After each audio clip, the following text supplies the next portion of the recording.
Breaking news! Nako po, eto na. Viral pa rin mga kababayan. Itong banat ni Senador Marcoleta. Ngayong araw na ito, grabe ang tapang noon ng isang Pastor Joel Villanueva. Sobrang tapang, parang gustong manapak at mangbugbog. Grabe ito mga kababayan. Senador Marcoleta may pasabog. Nako po, gaya ngayon mga kababayan, itong imahe ni Pastor Joel Villanueva tila naninilikado maski yung mga miyembro ng JIL ayaw na nilang sumamba dito. Dito kay Senador Marcoleta talagang bilib na bilib sila dahil nanindigan sa katwiran. Alam nyo ba mga kababayan, bali-balita, mga miyembro ng JIL gusto nang magpabautismo at magpadoktrina sa Iglesia ni Cristo. Dahil nga po sa pinakita ni Senador Marcoleta na katapangan at paninindigan bilang isang senador. Dahil nga nakikita ng mga taga JIL na kahit anong gipit, pananakot, kahit anong gawin nilang pananakot kay Senador Marcoleta ay talagang hindi nagpapatinag.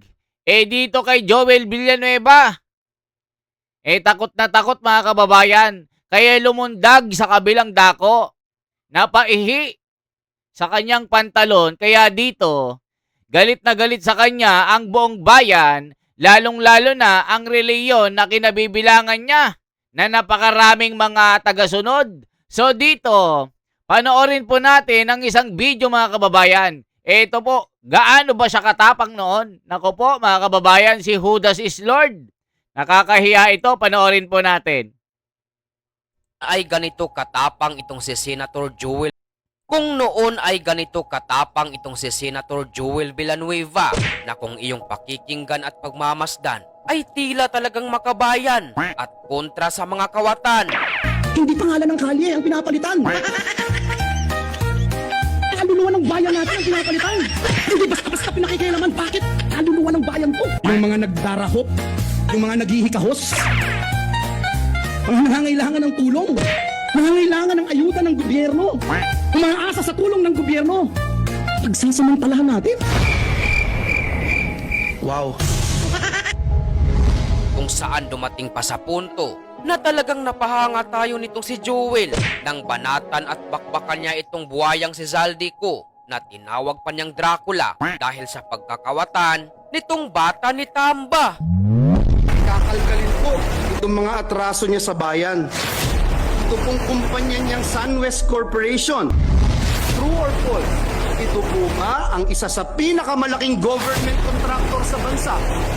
Sagot, true. True or false?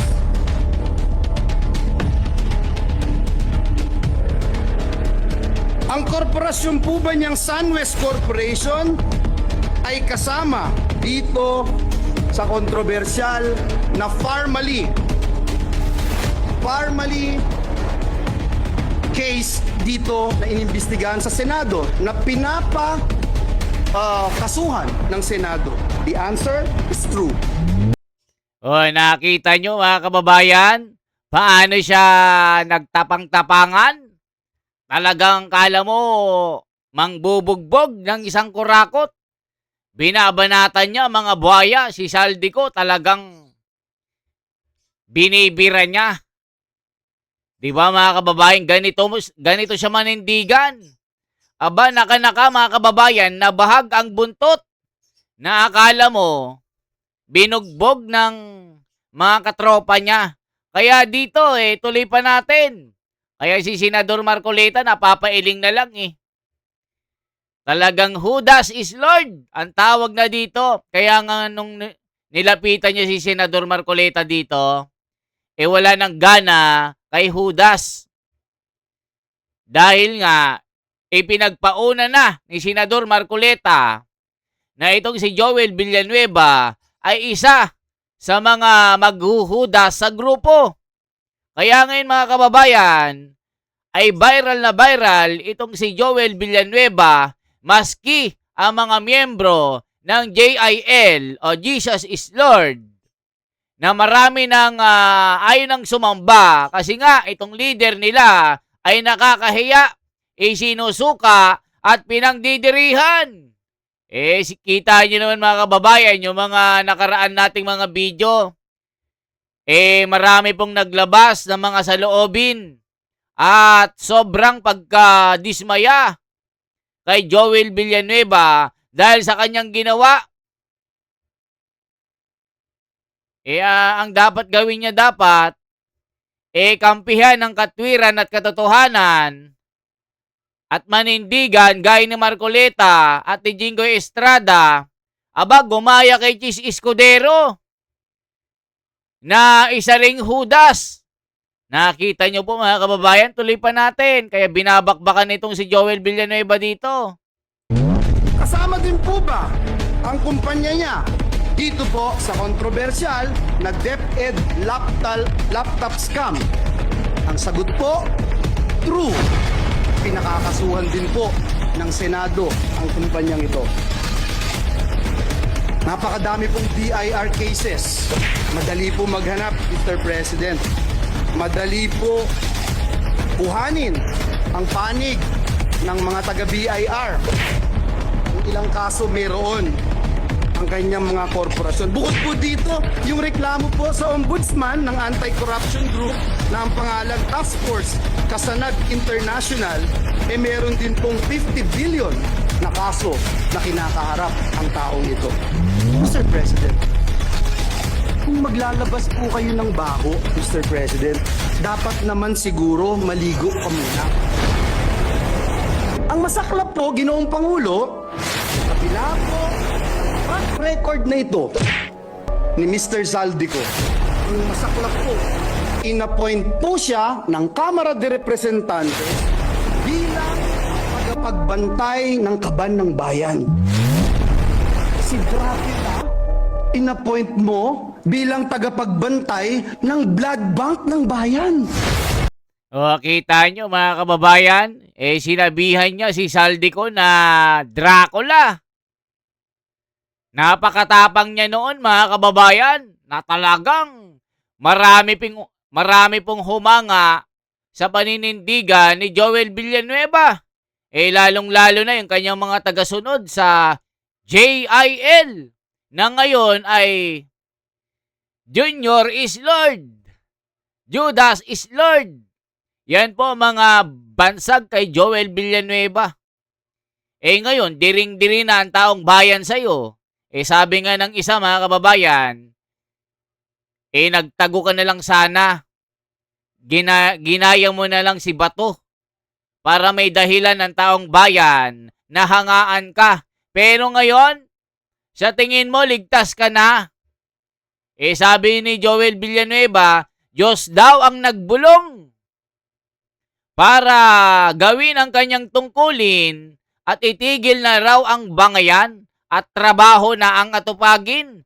Nakakaawa na daw ang taong bayan. Harapin na daw ang totoong problema. Kumampi sa mga bendalo. Kumampi kay Tito Soto, Erwin Tuplok, Ping Lacson, Risa Ontiveros, Kiko Pangilinan, na alam nating mga bendalo ito. Isipin niya naman mga kababayan, si Tuplok. Ayaw niya nang ipatawag yung 18 Marines. Mga chismoso daw at parang mga marites lang daw sa kanto na ang dala ay chismis na walang katotohanan. Di ba marami pong mga binanggit ang mga 18 Marines at bagong mga sundalo na nagpapasabog ng mga ebidensya at nagtuturo sa mga magnanakaw na bendalo. Maski mga journalist, itong si Clavio.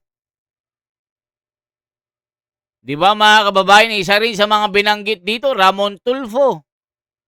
Di ba mga kababayan ko? Kaya dito, diring-diri ang taong bayan dito. Hindi ka gumaya kay Marcoleta at Bato at Jinggoy. Sila ay mga bayani. na ngayon ay tumitindig sa katwiran kahit kasuhan at ikulong ay hindi nagpapatinag at nagpapatakot. So ngayon si Joel Villanueva naduwag. Nako po, ituloy natin. Wow, Mr. President. Kailan sa kasaysayan ng bayan natin nangyari ang ganitong pagkakataon na isang big-time contractor ang hahawak sa kaban ng bayan? Only in the Philippines, Mr. President. Ang galing, ang galing. Isa pa sa ipinagmamalaki nitong si Senator Joel Villanueva ay ang kanya di umanong malinis na track record kung saan ipinagsisigawan pa nitong di umano'y pastor sa kanilang mga miyembro na wala siyang isyo sa maanumalyang flood control at tahasang ipinagmayabang na kaya niyang tingnan ang kanyang nasasakupan mata sa mata upang patunayan na walang bahid ng korupsyon ang kanyang karera sa politika. Kaya ko pong tingnan ng bawat isa sa inyo dito, mga kapwa ko JIL! Pwede na! Mata sa mata! Talaga, Charmy. Wala tayong flood control! Sinungaling ka! Hindi tayo sangkot sa katiwalian! Ha? Hindi kayang pili ng salapi ang ating prinsipyo Talaga, Charmy. na paglingkuran ng Diyos at ang ating bayan! Subalit ang pahayag na ito ni Kadiri. Senator Joel Villanueva ay agarang nadungisan nang idawit siya ni DPWH Engineer Bryce Hernandez na sangkot di umano itong si Joel sa maanumalyang flood control kung saan noong 2023 ay naglabas di umano itong si Joel ng 600 million pesos at tumanggap ng 30% kickback na idiniliver pa mismo sa bahay niya sa Bukawi, Bulacan. Senator Joel Villanueva. Noong 2023 naman, ay naglabas ng 600 million si Senator Joel Villanueva at ang SOP nito ay 30% din. Binigay din ito nung lumabas sa GAA at i-deliver sa bahay niya sa Bukawi. Sa paglalayong labanan at ibunyag ang totoong mga sangkot sa maanumalyang flood control ay nabuo ang New Senate Majority sa pangunguna ni Senator Alan Peter Cayetano kung saan kabilang itong si Senator Joel Villanueva at Chis Escudero. Subalit bunga ng paninindak at pananakot ng administrasyon ay lumabas ang totoong kulay ng dalawang ito. Sa pagkakataon po na magkaroon ng special session, tutuparin po natin ang ating sagradong tungkulin Pwede na! sa ilalim ng ating saligang batas.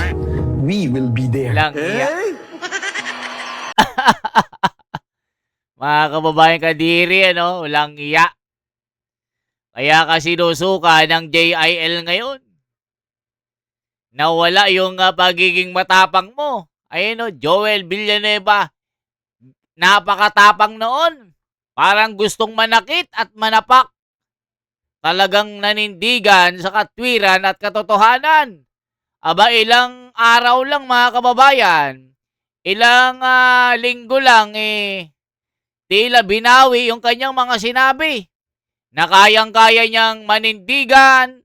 Kayang-kaya niyang tumingin sa mata. Walang tinatago. Walang flood control issue. O ayan, ang mga pasabog. Naka-naka, lumipad. Nag-over the bakod. Kasi sinasabi niya, gagawin na natin ang sagrado nating tungkulin. Ayan, natawag tuloy na Judas ito. Tuloy pa natin. Nang lumipat sa kabilang grupo ni Gatchalian na tila lumalabas na totoo ang mga akusasyon sa mga ito kaugnay sa kanilang kinasasangkutan na mga kaso. Dahil kung totoo ka talagang malinis, ay buong tapang mong haharapin ang mga akusasyon laban sa iyo, kagaya ng ginawa ni Senator Jinggoy Estrada na totoong may bayag kumpara sa kanila. Nasayang lamang ang paghanga ng tatay mo sa iyo, Senator Joel Villanueva, nang iniwan mo ang mga kasamahan mo na tunay na lumalaban para sa katarungan at kapakanan ng bayan. Pasensya na kayo. Sinasabi ko lang ito dahil gusto kong pasalamatan yung mga taong Hindi ko akalain na maninindigan sa katotohanan at katarungan si Senator Ronald Bato at saka si Senator Robin Padilla. Kasama nila Alan Cayetano. Iilan sila. Tungkulin kong give honor to him, honor is due. Ngayon ay napatunayan ng sambayanan na isa ka lamang bulaan at uso na nagdadami tupa kung saan sariling kapakanan lang ang iniisip sa halip na ipaglaban ang iyong nasasakupan at ang taong bayan.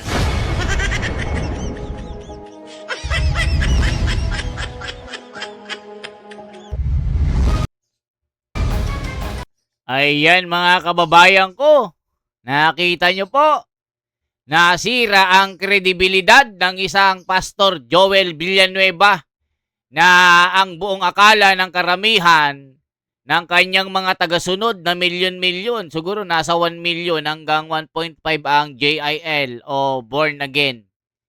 Na kung saan dati itong baka nga itakwil na ng kanyang tatay ito. Tignan, pinuri ni Brother Eddie Villanueva si Cayetano, Jinggoy at Ronald Bato at Marcoleta dito. Di ba mga kababayan ko? O ano masasabing niya ngayon? Eh baka itakwil na ito bilang anak. Palayasin na at itiwalag sa JIL. Eh sinusukan na ito mga kababayan ko. So ngayon, panoorin pa natin ito. Itong balitang ito, panoorin po natin. Ito po mga kababayan ko, magugulat kayo dito. May pasabog dito, flood control scandal, prioridad. Nako, mayayari dito si Joel Villanueva. Ginagamit lang ni Dayunyor. Nako po, tuloy natin. Sa panahong ito, na malapit na rin namang matapos yung regular session ng 20th Congress, no, to magre-recess na rin lang, pinilit nila na magkaroon ng paalitan ng liderato. For now, first priority for now ay yung mapagtakpan yung pangungulimbat, napakalaking iskandalo ng flood control, no? Para magbigay daan naman pag umpisa ng July 6 na nakatuon na lamang ang tensyon ng publiko doon sa impeachment trial, sapagkat by then alam mo kasi itong MJ, itong mga sabihin na natin mga nag-iisip para sa Malacanang o nag-iisip para sa administrasyon. Palaging ang iniisip ay ang unang assumption nila, ang Pilipino kasi ay madaling makalimot, no? Madaling mawala. Kung basta bad news man yan o after 1 month or so, nakalimutan na yan ng taong bayan. Pero itong flood control, tila malabo na makalimutan ng taong bayan. Kahit siguro sa ika-10 henerasyon, ika-20 henerasyon ng ating saling lahi, hindi makakalimutan ng flood control na ito hanggat walang nakukulong. Nako po, mga kababayan ko, yari na Joel Villanueva, kulong ito. So doon sila na pag nalampasan natin ito, pagdating ng July 6, puro impeachment na lang ang pag-uusapan ng media at maging ng publiko. So yun ang kanilang kaya importante sa kanila na mapigilan yung Blue Ribbon Committee hearings sa panunungkulan ni Senate President Alan Cayetano, kung saan si Senator Pia Cayetano ang chairman at ang co-chairman or vice chairman ay si Senator Rodante Marcoleta.